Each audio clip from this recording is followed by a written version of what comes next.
This is Lindsay Huddleston with SPS back in the building over at the Rachel Williams Foundation Hoops and Culture Mental Health Day. We try not to fall asleep. We just left Fixins downtown Detroit.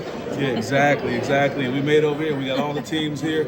We're going to be talking mental health. We have former Chief of Police James White, who is now Executive Director for the Detroit Wayne Integrated Health Network, as well as this young lady, Dr. Reynolds, and I'll talk about her in a second. Her good friend and compadre, that is Dr. Javari Godfrey, who we got a chance to sit down and talk to. He's going to be presenting as well. But I got a chance to meet this young lady representing from the HBCU, Delaware State. I'm a Morehouse man. I did my freshman year down in Morehouse. Yeah, but Delaware State in the building. We have Dr. Chanda, Reynolds, clinical psychologist. Pleasure to meet you. Yes, thanks for having me. Yeah, I'm happy to have you there. We had a good time. We waited. If I felt bad, her food came a little slow, and I was trying to be a gentleman. You know, and I kept looking at it, and I was like, "Is it okay?" She gave me grace and said, "Go ahead and eat. It's all right." But here we are. We talked a little bit offline. But what brings you here to Detroit? Yeah, so I am here in Detroit for the Hoops and Culture. I was invited by Dr. Godfrey. We're currently on an HBCU mental health tour. What's it called? HBCU We See You mental health tour. Yep. How long has that tour been going on? So we started around September. We just left Delaware State University. Right after that, we went on the Tom Joyner You were there for homecoming? Yes. Wow. Yes. Then you on the Tom Joyner cruise? Yes. Wow. Because you know that cruise raises money for HBCU students. Sure. So we were there for a week, and now we're here in Detroit. Okay, we're going to get into some things. We got nothing but time. What was that experience like, being an HBCU grad, but being back during those lively times we're talking about the topic of mental health? Yeah. So I graduated in 2012, and mental health was talked about, but I don't know if we had the resources that like we do now. For a lot of students on campus, when I was there, yeah, we had a wellness center, but the wellness center was like overbooked. They're very brief sessions, so you have about up to 6 sessions. And outside of that, there weren't much mental health stuff going on for all the students. Is that kind of standard across the board? The industry is just kind of overbooked and it's hard to make connections? Yeah, absolutely. That's why we felt as though it's necessary for us to have this tour, because we're not expecting the students to go to the wellness center to make an appointment. We're coming to you. We're coming to the athletes. We're coming to whoever brings us in. So it's been powerful, and the students who have been showing up have been getting so much from it. Yeah. What has been something that's surprising, and I can only imagine the things you've already been privy to with your work, but what's something that's been surprising about the tour? I would say how engaged the students have been.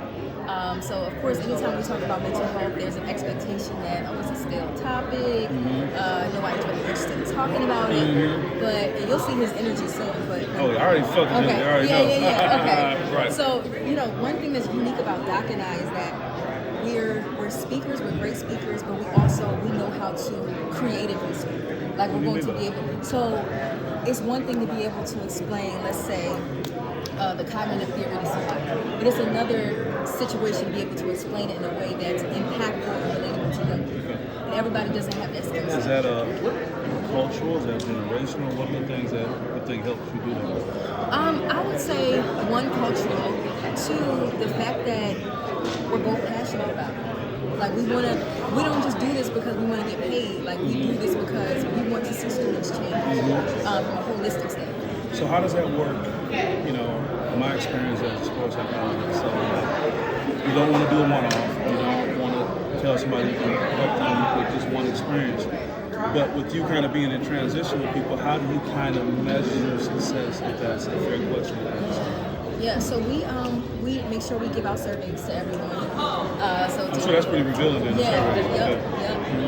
And we also just ask for the genuine feedback. So this isn't necessarily a tour that we're doing ourselves, but our team is comprised of students. Like the students are very much involved in creating the panels, creating the topics that we're going to talk about. So we want to make sure that, not only are we coming in there with our expertise, but we're also targeting topics that they think is interesting, that they think is important. I have a visual that post the event. There's a line that people want to talk and share.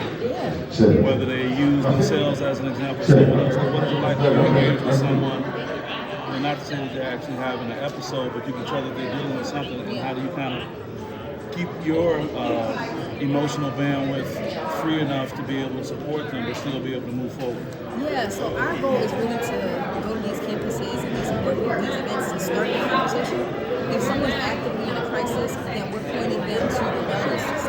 But I would imagine that you get that feel that someone's dealing with something coming out of something. Absolutely. And we really just try to engage with them in a relatable way. So whether that means like giving them a few minutes of our time, whether it's 15, 20, 30 minutes of time to give express our experiences, while also leaving resources.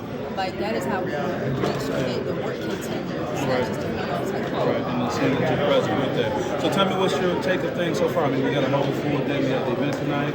We have the game tomorrow. And we have respected leader coming in Friday. What's your take on everything right now? Yeah, so far everything has been great. I love when I come to the schools and I just see how organized things are, how the students are very respectful. I love seeing that. So everything's been good. I met Horatio. He seems like a great guy. It's been good. Good energy. Well, I'm glad. Well, tell us what's going to be happening with you in the future along with the tour, and leave your information so people can follow up with you. Yeah, so we have the tour happening. Our next stop is Lincoln University. If you know anything about Lincoln, Pennsylvania? Yep. If you know anything about what's going on there, or their homecoming had a tragedy. So, we're looking forward to going there. And just kind of continuing to move. So, yeah. You want to share your socials? Yeah, so you guys can follow me, Paging Dr. Chanda is my personal on everywhere. Then we have Minds of the Culture, which is a nonprofit, which is my nonprofit. Doc has his own nonprofit called YANA, which stands for You're Not Alone. Collaboratively, we have HBCUBC. I love it. Well, nothing but impressed with what she's bringing and what she's going to continue to do. And we're glad that you graced us. It's been a pleasure. Thank you so much. All right. With that being said, she got a firm handshake too. Yeah, With that being always. said, exactly. This is Lindsay Huddleston with SPS reporting from